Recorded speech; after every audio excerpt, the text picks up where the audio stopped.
high school, my history teacher, Mr. Pitt, had a big quotation written out on his wall. "Those who cannot remember the past are condemned to repeat it," attributed to the philosopher George Santayana. I always assumed it was up there because Mr. Pitt got tired of answering students' whines of why do we have to learn this? And I didn't really think much of it. I suppose in my teenage head, I pictured it like this. Bad things happen in the past, and if we forget what led up to those bad things happening, we're at risk of accidentally having those bad things happen to us again. Because nobody wants to repeat bad history, right? But that's not quite right. I was missing out on the idea of agency. There are people who want to repeat history. Yes, even the parts that were really bad for a lot of folks. And so you and I must understand how things happened before, how they did it before, in order to stop those people who want to turn back the clock on our society. One of those people we absolutely must stop from repeating history is Aubrey Schlachman, a Texas woman I had never heard of before, but who was featured in a recent article in the Washington Post, saying that she is mobilizing for a future without abortion. And when I say an article in the Washington Post, what I really mean is an advertisement, because this is an extremely long piece that is essentially just an ad for Schlachman's business, which she calls a maternity ranch. That's right, a ranch, like the place where you breed animals against their will for profit? You may recall that a few months ago, Texas effectively outlawed abortion. If you want to know more about that pseudoscientific, misogynistic disaster, you can go check out my previous video on that. Activists are continuing to fight against this blatantly unconstitutional and bonkers law, but apparently our most prestigious journalistic outlets have simply given up and are moving on to advertising our future broodmare cults. Schlachman tells the Post that she is starting a ranch for poor single pregnant women who lack the resources to bring a healthy baby to term and who may have preferred abortion, but, well, that's not really an option anymore, is it? So she wants to give them a place to be supported by Christian women in good, stable marriages where they can have their babies and live for the next year while attending church and prayer groups and other God stuff. She even has an idea for sustaining this business. She imagined that the women could plant a garden and learn how to grow their own food, and maybe even learn how to raise cows. She imagined selling produce and beef to subsidize costs. Wow, how interesting. The piece opens with this. The vision had come as she was driving home from the Kroger, and it was so sudden and fully formed that Aubrey Schlachman began to tell people that it was like God placed it in my head. Maybe, and I might be stretching here, maybe it's just because I don't think any gods exist, but maybe this idea was so sudden and so fully formed because this exact thing already existed and it was a fucking disaster. Allow me to introduce you to a concept known as the Magdalene laundries. That's right, kids, it's time to remember our history. Back in the summer of 1767, another pious woman of God was equally concerned with the state of poor pregnant women who desperately needed help. Lady Arabella Fitzmaurice Denny was a beloved philanthropist with only the noblest of intentions. She met some fallen women, mostly prostitutes, who were pregnant outside of marriage and who had no families to support them.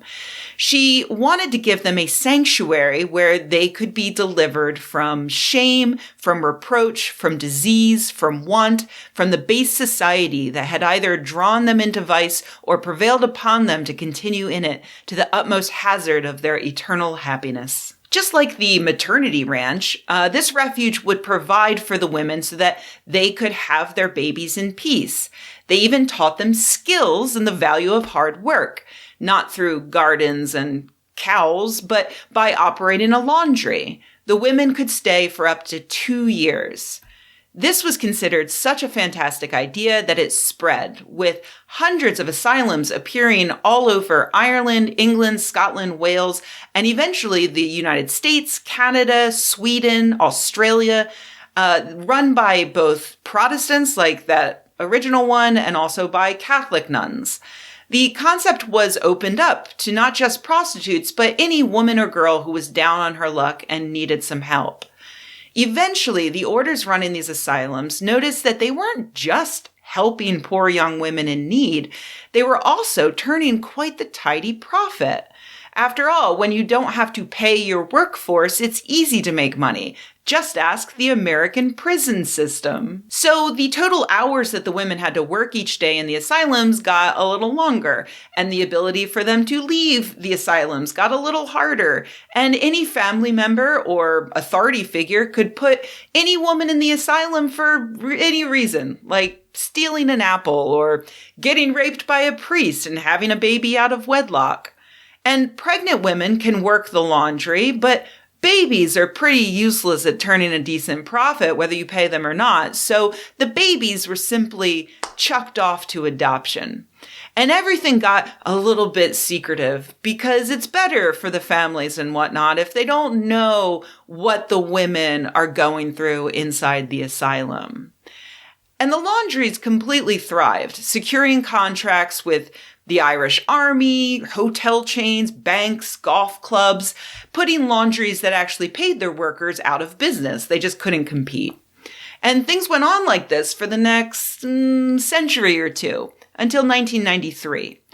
One order, the Sisters of Our Lady of Charity, were not doing well. Not because their laundry was unprofitable. No, in fact, they ran many successful laundries in Ireland, the UK, the US, Australia, and the Netherlands. But because they had made some bad investments in the stock market.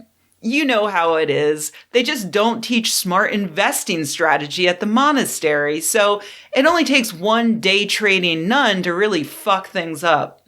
So, the Dear Sisters of Our Lady of Charity had to sell one of their properties in Ireland to a developer who wanted to turn it into a high-end assisted living community. But when the developers started digging on the property, what did they find? Oh, just a mass unmarked grave full of 155 women's corpses. Whoops.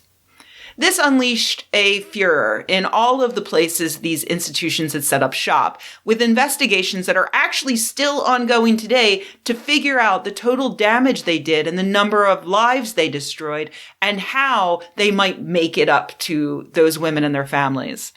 And by today, I mean today, right after I read the Washington Post article about Aubrey Schlackman's maternity ranch. The very same day it was published, I saw a Twitter hashtag for redress scheme and mother and baby home. Because right now, in November of 2021, the Irish government is debating how much money they should spend trying to make up for their complicity in the physical and sexual abuse experienced by the women who were held against their will in these internment camps.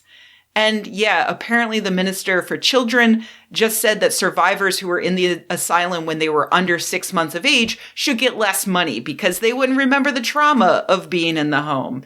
You know, just the trauma of being stolen from their mothers and adopted out. So that's gross.